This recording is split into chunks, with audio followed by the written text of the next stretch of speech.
হযরত ওমর রাদিয়াল্লাহু তাআলা ডেকে পাঠালেন। আমর ইবনে আসকে চিঠি লিখলেন, তুমি এবং তোমার সন্তান সহ ওই ইহুদির পরিবার সহ অতি দ্রুত আমার সঙ্গে দেখা করো। বলেন আল্লাহু আকবার, বলেন আল্লাহু আকবার।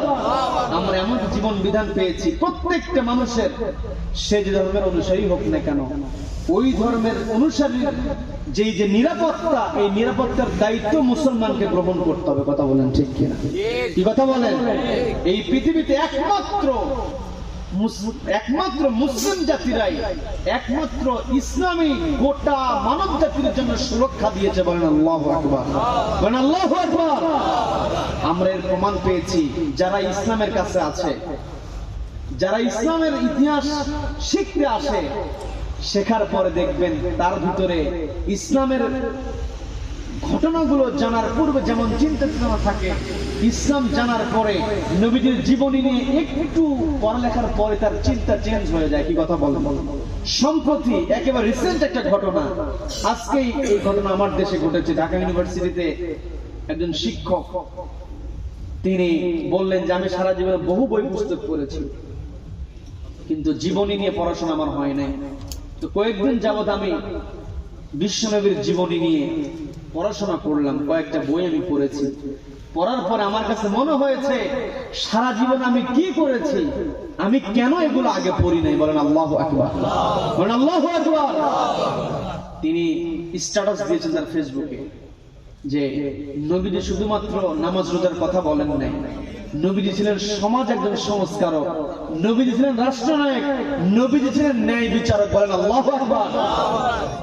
আমরা তো ঘটনা জানি, একটা বনু মাখজুম গোত্রের সম্ভ্রান্ত পরিবারের একটা চোর ধরা পড়লো।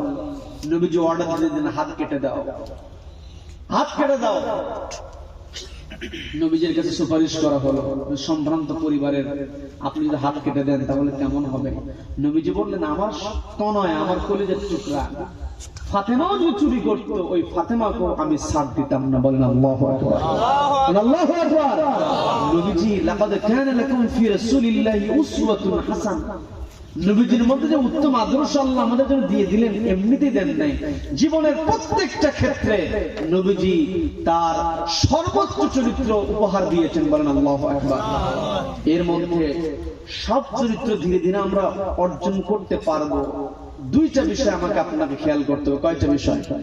সবাইকে বলবো কয়টা বিষয়? একটা হলো সত্য কথা বলতে হবে সব সময়। কি বলতে হবে? সত্য কথা। 2 নাম্বার, আমানতের খেয়ানত করা যাবে না, আমানতের খেয়ানত করা যাবে না। দেখেন একজন ডাকাত, গ্রামের মানুষ যদি ডাকাতির কবলে পড়ে যায়, যদি চিনতে পারে এই লোকটা আমার গ্রামের মানুষ, ওই ডাকাত কিন্তু সুযোগ দেয় যে তুমি চলে যাও।